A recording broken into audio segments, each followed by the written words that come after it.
राधे राधे भक्तजनों, आज आप सुनेंगे रविवार की सूर्या भगवान और ब्राह्मण ब्राह्मणी की खूब सुंदर कहानी। इस रविवार व्रत कथा सुनने से सूर्य भगवान ने जैसे ब्राह्मण देव को धन धनाए दिया था, वैसे ही सुनने वालों को भी सूर्य भगवान जरूर देंगे।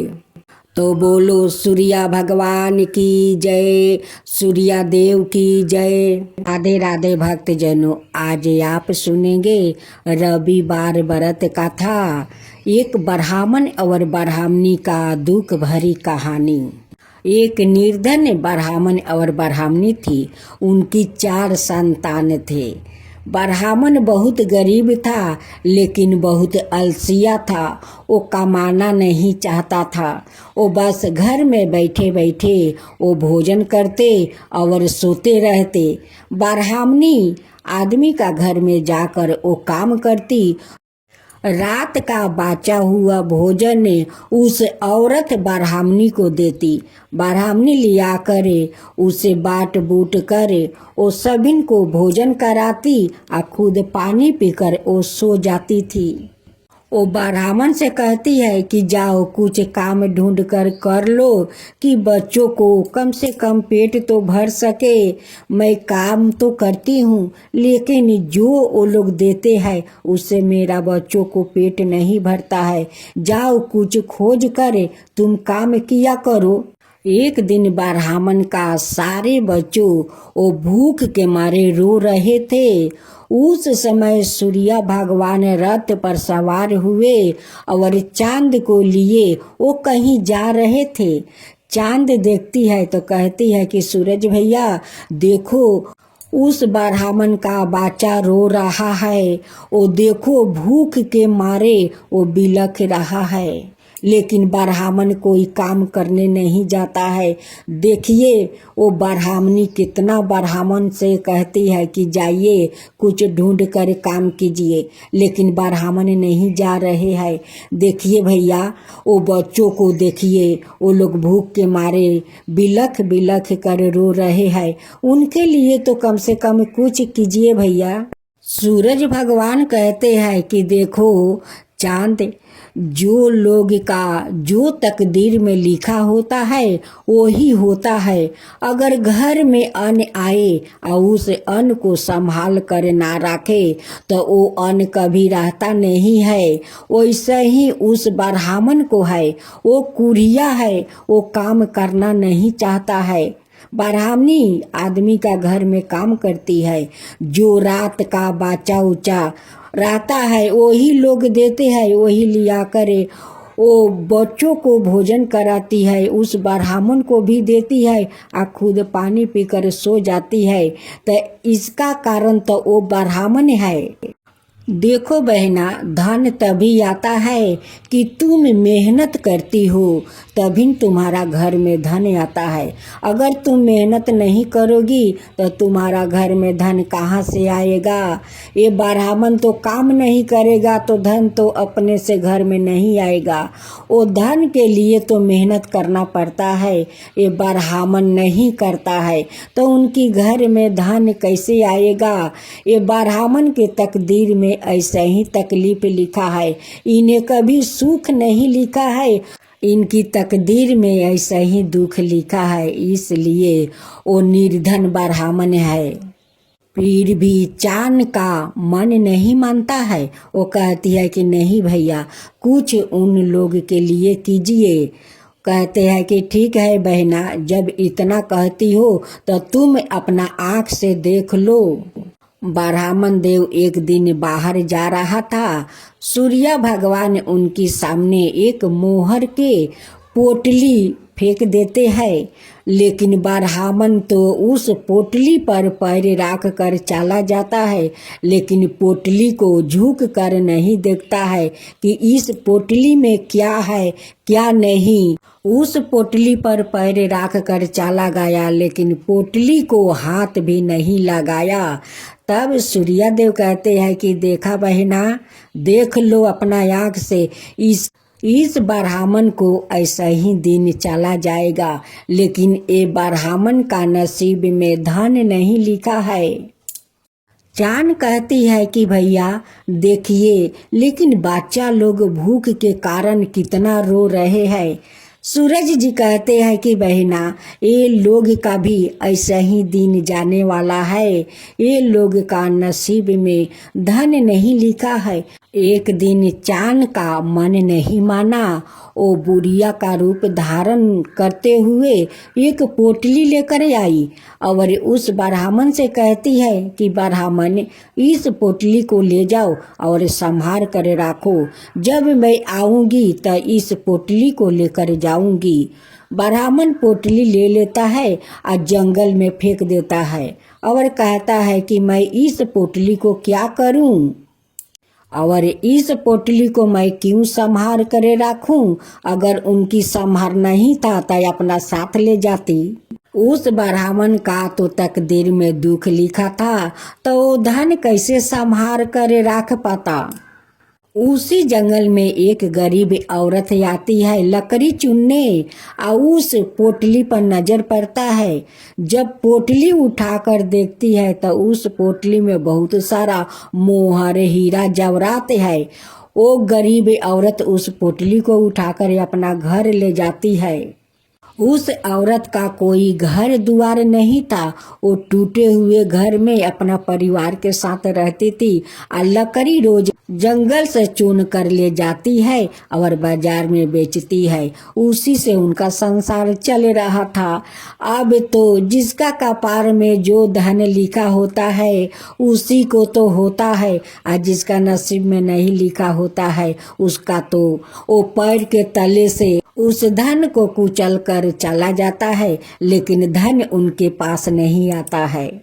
तब सूर्या देव कहते हैं कि बहना, तुम तो पोटली लेकर उस ब्राह्मण के दिया, लेकिन ब्राह्मण क्या किया, वो पोटली को जंगल में फेंक दिया, क्योंकि उनकी तकदीर में वो धन नहीं लिखा था। और देखो, उस गरीब औरत जो जंगल से लकड़ी चुन कर बाजार में बेचकर अपना संसार चलाती है, टूटे घर में रहती है, देखो उसी के नसीब में वो धन था, क्योंकि वो धन संभालना जानती थी। उस धन से उस गरीब औरत अपना घर द्वार बना लेती है और अपना परिवार के साथ सुख शांति से वो अपना घर में रहने लगी। अब उनकी लकड़ी नहीं चुनना पड़ता और नहीं बाजार में बेचना पड़ता है। तो ये धन उन्हीं का तकदीर में था, क्योंकि वो कमाना चाहती है कि कैसे धन कमाया जाता है। चांद कहती है कि तुम ठीक कहते हो भैया, देखो मैं जिसका तकलीफ देख कर धन दिया वो तो धन का फेंक दिया, लेकिन जो गरीब औरत लकड़ी काट कर वो बेच रही थी वो धन को संभाल कर ले गई। वो गरीब औरत धनवान बन गई, लेकिन निर्धन ब्राह्मण वो दलिदरता का दलिदरता रह गया। तो यही है बहना उस गरीब औरत आई इस निर्धन ब्राह्मण को कहानी। कर्म करो और धर्म करो। कर्म करोगी तो धर्म तुम्हें शक्ति देगा, तुम्हारा धन घर में आएगा। तो तुम कर्म करोगी तभी तो घर में धन आएगा। अगर कर्म नहीं करोगी तो उसमें धर्म क्या करेगा, धर्म कहाँ से देगा। उसलिए धर्म भी करो और कर्म भी करो। हे सूर्या देव, जो आपका कहानी कहे, जो सुने, जो हुंकार भरे, उन सब का ऊपर कृपा कीजिए और सूर्या और चांद को जय बोलिए। सूर्या देव की जय हो, सूर्या देव की जय हो, चांद मैया की जय हो, चांद मैया की जय हो। आज आप सुनेंगे रविवार का व्रत कथा। सूर्या भगवान और ब्राह्मण की ये व्रत कथा है। सुबुकपुर गांव में एक ब्राह्मण और ब्राह्मणी रहते थे। वो लोग बहुत गरीब थे। ब्राह्मण देव निकम्मा था, वो काम करना नहीं चाहते थे। वो सारा दिन वो भोजन कर लेता है और सो जाता है। ऐसे करते करते कुछ दिन बीत गया तो एक दिन ब्राह्मणी कहती है कि ब्राह्मण देव आप तो भोजन करके सो जाते हैं, ऐसे अगर सोते रहेंगे तो हम लोग का गुजर कैसे होगा, हम लोग का जिंदगी कैसे चलेगा। आप बाहर नहीं जाएंगे, काम नहीं करेंगे तो कैसे धर्म चलेगा। आप जाइए बाहर कुछ काम ढूंढ कर लीजिए कि हम लोग का गुजारा हो सके। ब्राह्मणी हमेशा उदास से बैठे रहती थी। ब्राह्मण देव तो ब्राह्मणी का बात नहीं सुनते। बस ब्राह्मण देव झील में जाते हैं, स्नान करते हैं, सूर्य भगवान को वो जल चढ़ाकर फिर घर आकर सो जाते हैं। ब्राह्मणी ब्राह्मण को कहते कहते थक गई थी, लेकिन ब्राह्मण देव है कि ब्राह्मणी का बात वो नहीं सुनते थे। एक दिन ब्राह्मणी का गुस्सा आया तो वो कहने लगी कि ठीक है, आप तो काम करने जाएंगे नहीं तो चलिए, जो झील में आप स्नान करते हैं, सूर्य देव को अर्घ देते हैं, उसी झील में चलकर हम दोनों डुबकी लगाकर अपना प्राण त्याग देते हैं। नहीं आप रहेंगे और मैं नहीं आपको काम करने के लिए कहूँगी। चलिए उस झील में हम लोग डुबकी लगाकर अपना प्राण त्याग देते हैं। ब्राह्मणी के ये बात सुनकर ब्राह्मण देव गुस्सा हो जाते हैं और लोटा और धोती लेकर वो मुंह ढाक कर वो जंगल के तरफ निकल पड़ते हैं। अब तो सब गांव को लोग देख कर कहने लगे कि देखो देखो ब्राह्मण देव को वो अपना मुंह ढाक कर वो कहीं जा रहे हैं। देखो निकम्मा ब्राह्मण को, जो ब्राह्मण घर से नहीं निकलता है, आज वो अपना मुंह छिपा कर वो देखो जंगल में जा रहा है। गांव वालों को बात सुनकर ब्राह्मण देव को बहुत दुख पहुंचा। ब्राह्मण देव जात जात एक जंगल में उस जगह पहुंच जाते हैं जहां पर एक छोटा सा तालाब था और एक पीपल का पेड़ था।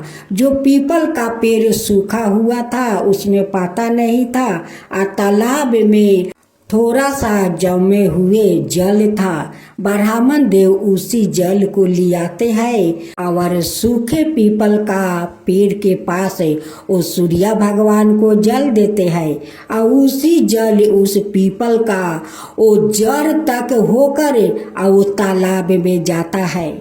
रोज ब्राह्मण देव उसी तालाब से जल लियाते हैं और सूर्य भगवान को वही पीपल के पेड़ के पास में जल देते हैं। ऐसे करते करते कुछ दिन बीत गया। इधर पीपल का पेड़ आस्ते आस्ते हरा भरा होने लगा और उधर तालाब का पानी बढ़ते गया और पानी इतना पुलिसकार हो गया कि उसमें सूर्य भगवान को छवि देखने लगा। ये सब देख कर सूर्य भगवान तो बहुत प्रसन्न हो गए। एक दिन सूर्य भगवान कहते हैं कि ब्राह्मण देव आपका श्रद्धा भक्ति देख कर मैं बहुत प्रसन्न हूँ, तुम जो चाहो सो मुझसे मांग लो। ये बात सुनकर ब्राह्मण देव इधर उधर देखने लगे। देखते हैं कि यहाँ पर कोई एक पंछी भी नहीं है और मनुष्य को तो पता नहीं है ये आवाज आता है तो कहाँ से आता है।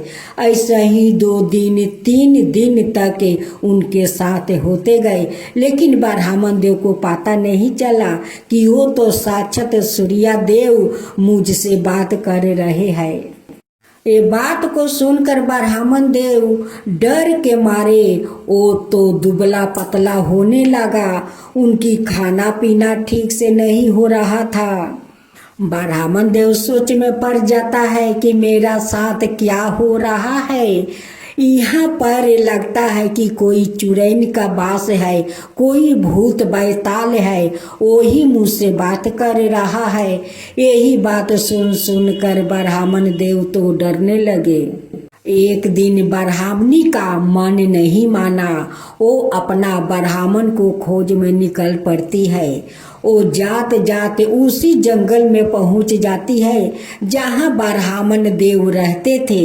वहां पर देख कर अपना पति को वो बहुत दुखित होती है कि ब्राह्मण देव घर से निकला था तो हाटा घाटा था और यहाँ पर इतना दुबला पतला हो गया है।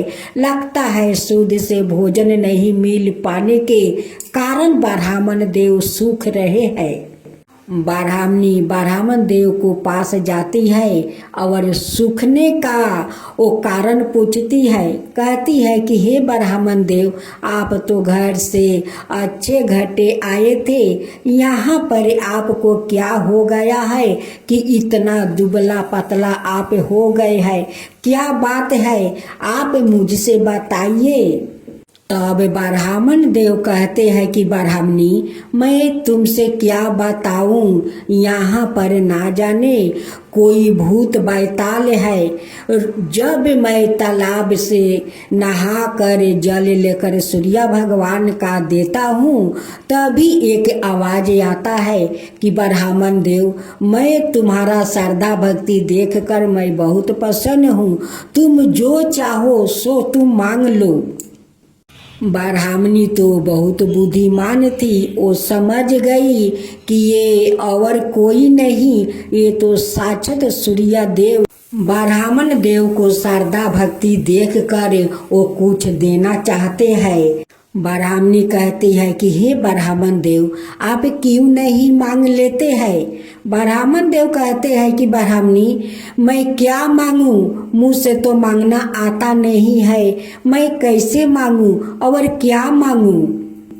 वो ब्राह्मण देव को सिखाती है कि हे ब्राह्मण देव, जब आप काल उस झील में स्नान करने जाएंगे और जब इस आवाज को सुनेंगे तब सूर्य देव से कहना कि हे सूर्य देव, अगर आप मुझ पर प्रसन्न है तो मुझे 9 खंड का महल दीजिए, महल के अंदर दास दासियों दीजिए, धन दौलत दीजिए कि जब अपना महल में जाऊं तो दासियों को झुलुआ में पोते पोती को झुलाते हुए देखूं।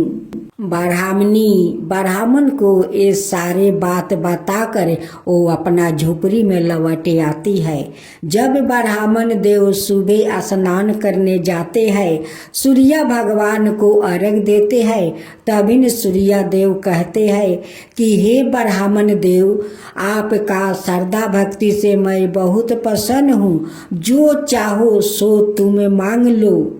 तब ब्राह्मण देव हाथ जोड़कर कहते हैं कि हे सूर्य देव, अगर आप मुझ पर प्रसन्न है तो मुझे 9 खंड का महल दीजिए, उसमें धन दौलत दीजिए, सोने के पलना दीजिए, सोने के पलना में दास दासियों को जब मैं घर लौटूं तो झुलाते हुआ अपना पोता पोती को उस झुलुआ में देखूं।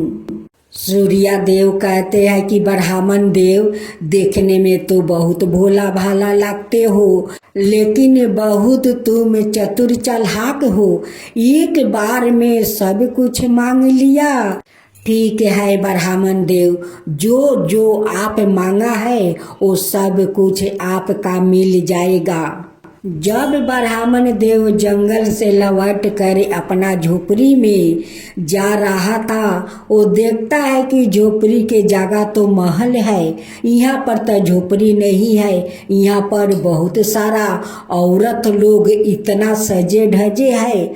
उनसे पूछती है कि अच्छा बहन, यहाँ पर एक झोपड़ी था, उसमें मेरी ब्राह्मणी रहती थी, वो ब्राह्मणी कहाँ गई, उस झोपड़ी को क्या हुआ? वो दासी कहती है कि मुझे पता नहीं है ब्राह्मण देव। उसी समय ब्राह्मणी लाल चुनरी पहने हुए आभूषणों से लदे हुए, हाथ में आरती के थाल लिए हुए ब्राह्मण के पास आती है और कहती है कि हे ब्राह्मण देव, ये आपे के ही महल है, ये तो आपका सूर्या देव को चमत्कार है, आपका सेवा के कारण तो सूर्या देव ये सारे महल धन दौलत सब कुछ दिया है, ये तो आपका ही भक्ति का ही फल है कि जो सूर्या देव प्रसन्न होकर ये सारे महल धन दौलत दिया है। ब्राह्मणी श्रद्धा भक्ति से अपना ब्राह्मण देव को महल के अंदर ले जाती है। ब्राह्मण देव इस महल और धन दौलत दास दासी सोने का पलना देखकर बहुत प्रसन्न हो जाते हैं। उस गांव का राजा का जब पता चला कि ब्राह्मण का घर में कुछ खाने के लिए नहीं था और वो इतना बड़ा महल कहाँ से आ गया, राजा अपना नौकर से कहते हैं कि जाओ उस ब्राह्मण को इस महल में बुला कर ले आओ। वो नौकर आता है और ब्राह्मण देव को कहता है कि हे ब्राह्मण देव, राजा आपको महल में बुलाया है। ब्राह्मण देव जाते हैं तो राजा उनसे पूछते हैं कि हे ब्राह्मण, तुम्हारा घर में काल खाने के लिए एक दाना भी नहीं था, आज तुम्हारा इतना बड़ा महल धन दौलत दास दासी कैसे हो गया? आप कहीं तो डकैती नहीं किया है, डाका तो नहीं मारा है? ब्राह्मण देव कहते हैं कि नहीं राजन, मैं चोरी नहीं किया, नहीं डाका डाला हूँ, नहीं किसी को लूटा हूँ। ये तो सूर्या देव का कृपा है कि उन्हीं के कृपा से आज मेरा इतना बड़ा महल धन दौलत दास दासी सब कुछ आज मिला है, उन्हीं का कृपा से। तब राजा कहते हैं कि हे ब्राह्मण देव, मैं इतना पूजा पाठ दान पुण्य करता हूँ लेकिन आज तक मेरा कोई संतान नहीं हुआ। इस महल को संभालने के लिए आज तक मेरा कोई संतान नहीं हुआ है। आप कृपा करके बताइए उनकी विधि विधान क्या है, उनकी पूजा कैसे किया जाता है, ये कृपा करके मुझे भी बताइए, मैं भी सूर्या देव को पूजा करना चाहता हूँ। ब्राह्मण देव कहते हैं कि राजन, आप रविवार के दिन सुबह उठकर स्नान कीजिए और भरे लोटे के जल में दूब फूल अक्षत डालकर सूर्या देव को अर्घ दीजिए और उस दिन एक समय भोजन कीजिए। आपको देखिए सूर्या देव सारे इच्छा पूरा कर देंगे, आपका जरूर संतान होगा। आप सूर्या देव पर श्रद्धा रखिए, उन पर विश्वास रखिए और उनकी श्रद्धा भक्ति से पूजा कीजिए। ब्राह्मण देव के कहे अनुसार राजा वैसा ही किया। कुछ दिन का बाद रानी गर्भवती हो गई। फिर 9 महीने के बाद रानी एक सुंदर अपना बेटा को जन्म देती है। अब तो राजा बहुत खुश हो गए। कहते हैं कि ब्राह्मण देव सत्य कहते हैं कि सूर्या देव को श्रद्धा भक्ति से पूजा करो, सूर्या देव सभी को इच्छा पूरा करते हैं, उनकी सारे मनोकामना पूरा करते हैं। आज मैं सूर्या देव को श्रद्धा भक्ति से पूजा किया, आज सूर्या देव मेरे घर में संतान दे दिया। इस महल को संभालने वाला आ गया है। राजा एक दिन सारे गांव वालों में ढिंढोरा पिटवाते हैं और कहते हैं कि देखो गांव वालों, रविवार के दिन सभी लोग एक समय भोजन करो और सूर्या देव को श्रद्धा भक्ति से पूजा करो, आप सभी को दुख दूर हो जाएगा। अब तो सारे गांव वाले सूर्या भगवान को पूजा करने लगे। रविवार के दिन सभी लोग नियम से स्नान करते हैं, पूजा करते हैं। अब तो सूर्या देव प्रसन्न होकर सभी गांव वालों पर अपना कृपा बरसा देते हैं, सभी गरीब लोग सुखी हो जाते हैं। सभी गांव वालों को सूर्या देव दुख हर लेते हैं और उन्हें सुख के वरदान दे देते हैं। तो बोलो सूर्या देव की जय, सूर्या भगवान की जय।